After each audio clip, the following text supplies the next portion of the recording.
welcome to Wedding Wednesdays. I'm Mariela. And I'm Dawn. And we are going to talk about social media today.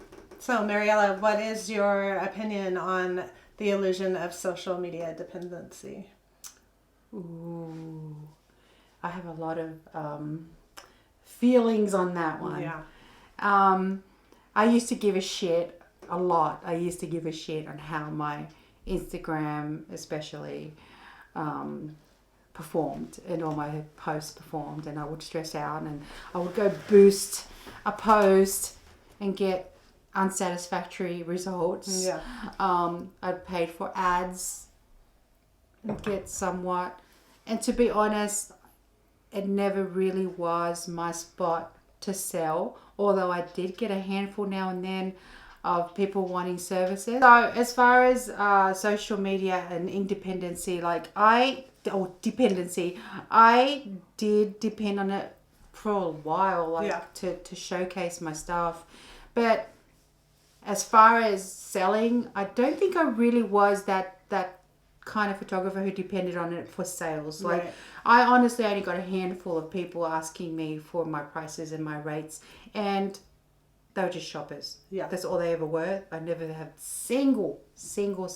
Where there's a lot of photographers out there who will beg to differ on that, and they heavily rely on that, and they've done well with that. But it's not my market. Yeah. It's not mine at all. And so what I've done is I've gotten to the point now, believe me, I wasn't this way before, but now I've gotten to the point where it has now become just an extension of my portfolio. Yes, I agree. And it's a space for me to show who I am more. Yeah. My face a little more, and Demetrius's face, and whoever's a part of me in that industry. Yeah. I like to showcase that on Instagram.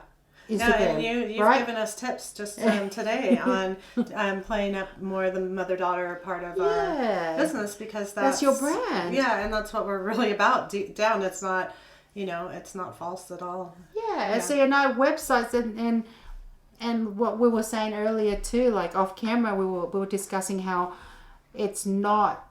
You don't have control. Yeah. You don't have control of Instagram or Facebook or TikTok or any other social media platform, because you have to pretty much adapt to whatever the hell they feel like doing and changing that shit every day. Once you think you got it going, we've made changes again. I think it's just a good way to direct people to, we have a website obviously as well, but it's just you direct people to your website. Instagram is a really nice overview where you don't have to do much clicking around, and you can kind of see what people are about. So I think that's how we've started using, because we used to get quite a bit of direct business, but because the algorithm thing changed, then that kind of has dried up for whatever reason. And so, I've always used it though as a visual diary for my work. Visual diary. Yeah, and I've gone back years before, and the further back I go, the worse my work looks. And I've evolved, and it's really it makes you feel better about yourself. You're that's what. If I go all the way back to the beginning when I thought it was so innovative, because I got on Instagram back in 2011 when I started the business. Yeah. And so I've had that for a very long time. Because we started about the same time. Yeah. So it's good for that too. Seeing how you've evolved. I mean, some of the work we did even last year, I've been reposting that to stories. And what we collaborated on last year was so beautiful. Even when we were just on my patio. Remember we did with the irises that I got from Nash? Yeah. But I think it's part of it. It's the social media. I feel we should start revisiting and not looking at it as oh my God, I'm not getting any bookings. Because all it's doing to you is devaluing yourself, making you feel like you're shit, you're worthless, or oh, what the fuck am I doing wrong? Oh my God. It does. And believe me, I'm saying that from experience. Because we both do it. We've done it many times, and but now I can safely say I'm fuck Instagram. Yeah. Fuck Facebook. I hate Facebook. Okay? And then screw it all, because I don't need that platform to make my sales. Yeah. It's we were focusing on Google ads and YouTube. Yeah. And that's That's the platforms that people are using to search. They don't go to Instagram to go search for a florist. People used to. They don't go to Instagram to search for a photographer.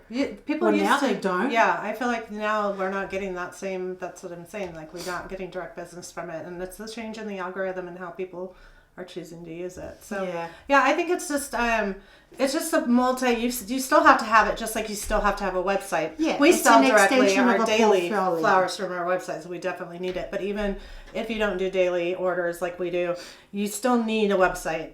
And you still need Instagram, and you still need these things. The website, but you don't have to put so much emphasis on it. Your website is what you're controlling, though. That's the difference. That's very true. You're controlling the website. You're controlling the information that's coming in and out of your website. Yeah. You have full control. You have to learn how to really get into that. And manipulate it. And manipulate the website and the algorithm and the Google and that is all of that. Important distinction. And that's important for you to always do that. Yeah. And not rely on the stuff you cannot control. Yeah, 100%. And with our new website, now that we have had Demetrius and Nika work on that, I love the Squarespace. I'll do a plug for Squarespace. Squarespace is great. Yeah, they are. Well, it's user friendly for people like me and Mandy who go in to make changes that we don't have to bother you guys with. And then you can also custom say like Janika does. She does custom, so you can she designed it. You can have design experience, or you can have zero design experience, and you can manipulate the site to where we did the best or of both. You can do the basics. We did the best of both because we used Nika to design it beautifully, and then we go in and make like just adding photos. I'm not saying like we don't change the format of anything because I love it the way it is. But yeah, you should be able to do that though, because that's an easy thing for you to upload. And we can also look at it's an algorithm too. But what were we talking about, Demetrius? The analytics.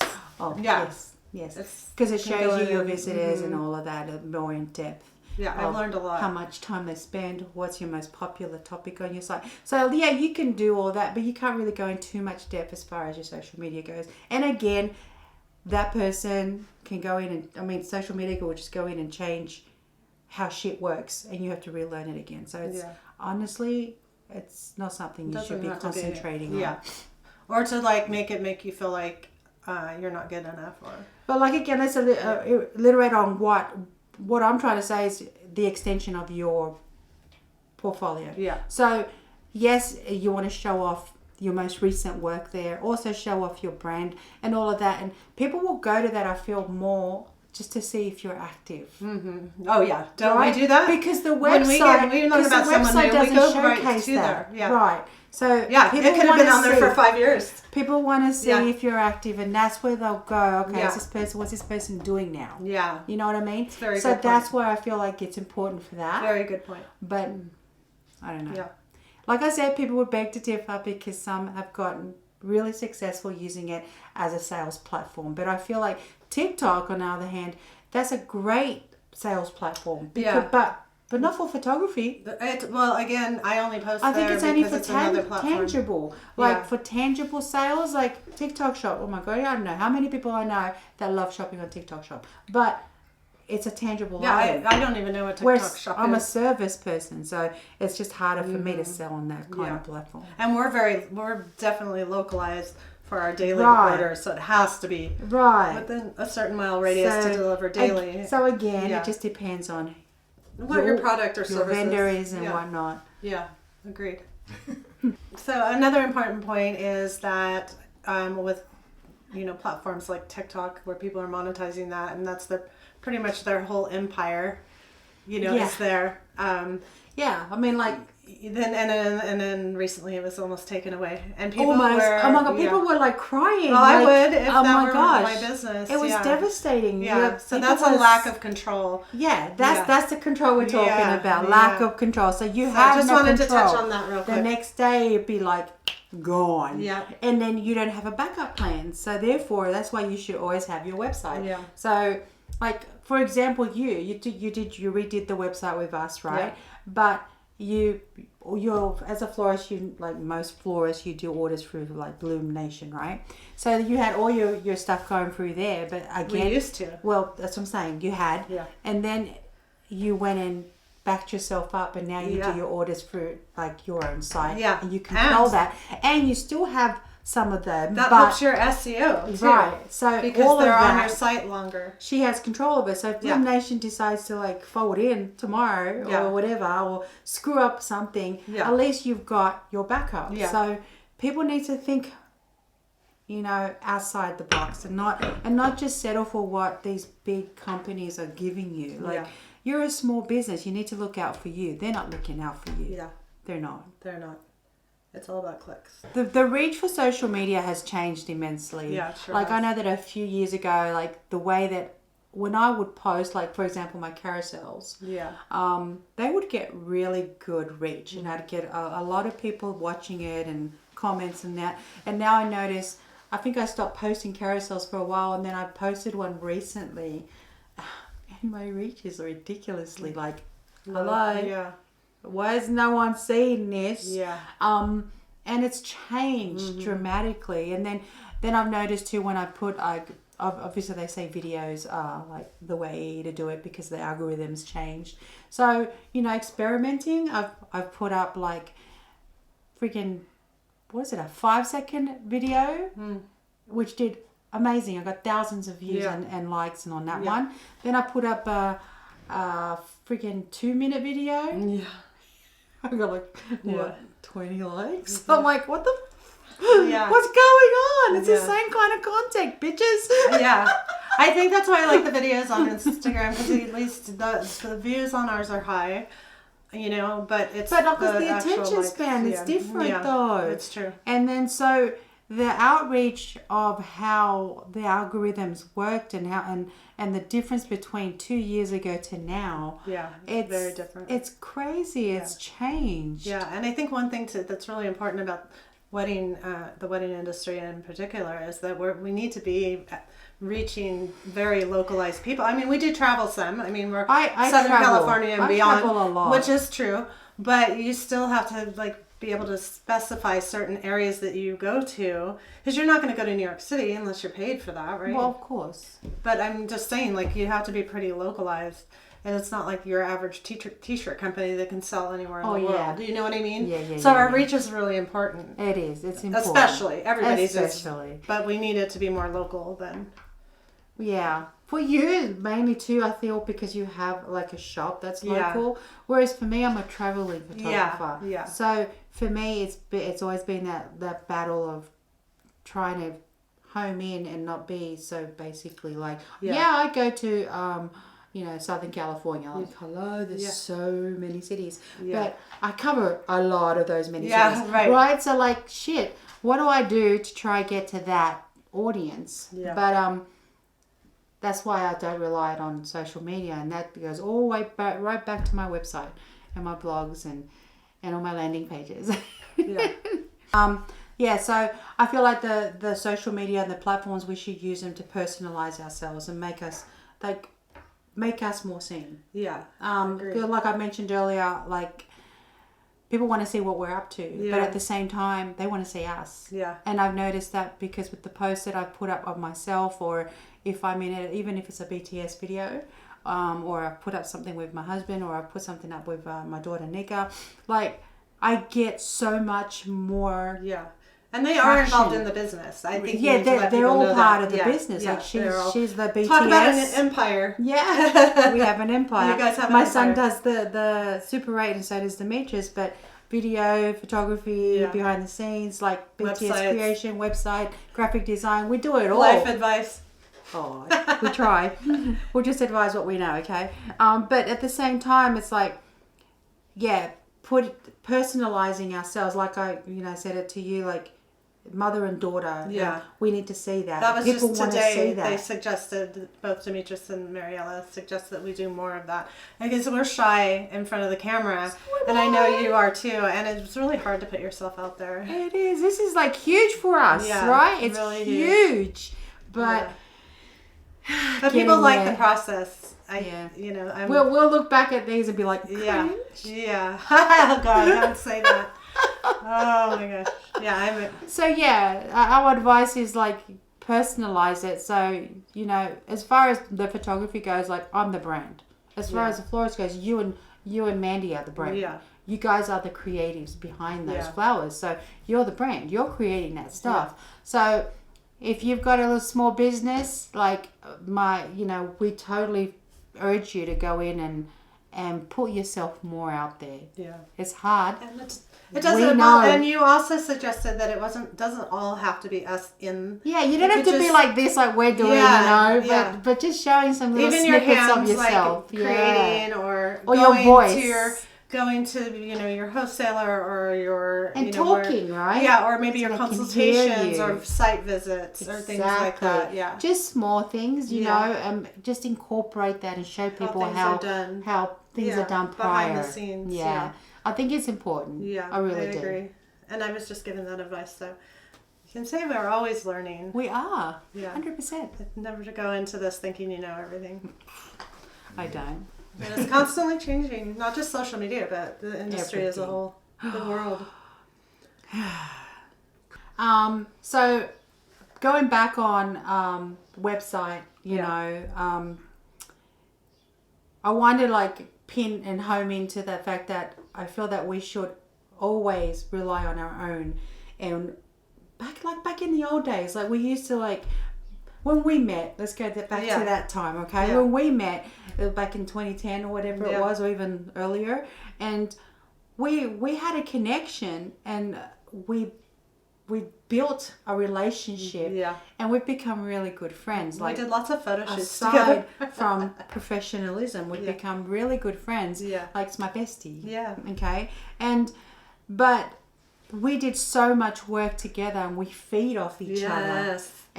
But not just her and I, we met so many other people along the way, and we've built this really tight network and community. But we don't just keep it in the bubble either. We are constantly reaching out. We love newcomers to our group. I do. And that's important when you're running your business, and that if you do that solely and rely on that as well as your own platform of sharing and connecting and going back to that old school way. I call it old school because we need that as humans. Yeah, absolutely. We need that. We need to feed off each other, and having that communication, that connection with another wedding vendor will help you, because you guys end up we do. I'm always referring her, and that she's always giving me work. I'm giving her work, and I'm giving other people work, and they're giving me work, and that's just how it goes. But and the creative energy too. Yeah, you've got to just just the creative energy, the feed off of other creatives. It's important, you guys. It's really important, and so your find website is important. Yeah. And find your people. Yeah. Because the social media is not a guarantee, and it's just. And it's a little removed unless you it's very removed. Know most of your, which we do cultivate. I do cultivate some relationships on Instagram though. Yeah, with other vendors. You have to. If you can't be in person, you cultivate and seeing their work too, and being kind of kept up on what they're doing. Right. Also, because I like to go through and see what other people are doing. And that goes back to what I'm saying. Yeah. And people go there to see what you're doing. I also interact with vendors on Instagram, which we should. And I follow my brides. I see their babies. So do I. We follow each other. Yeah. But it's a good connection, but you still need to always home back into your human connection. Yeah, 100%. In-person connection, always. Especially, I know the times have changed. Yeah, I was going to say, especially in these times, it's so interesting that if we're not careful, we can lose the real human connection. And I think that's another great thing about our group of creatives around us that we've cultivated together. And it's all ages, okay? Yeah, no, it is. No, I love the intergenerational thing. It's all ages. Yeah, all ages. We've got 20s all the way up to and all 60s. levels of experience, and it's all of that. All ages. I think that's and all diversification, it's diverse, huge. Yeah. So keep yourself open to that. Don't close off and just rely on that today's technology, because that could go. Yeah. Just remember that. Yeah. Right? I agree. Keeping the connections between humans also helps you from not feeling isolated, like you're on your own, or have that feeling like why the fuck am I doing so bad? Like, what is going on? What have I done? And so you start questioning yourself. You start feeling totally deflated. You start feeling again like, oh my God, I've screwed up. What have I done wrong? Yeah. And I felt that way. Like in the past so many years, I've done it to myself. Plenty of times.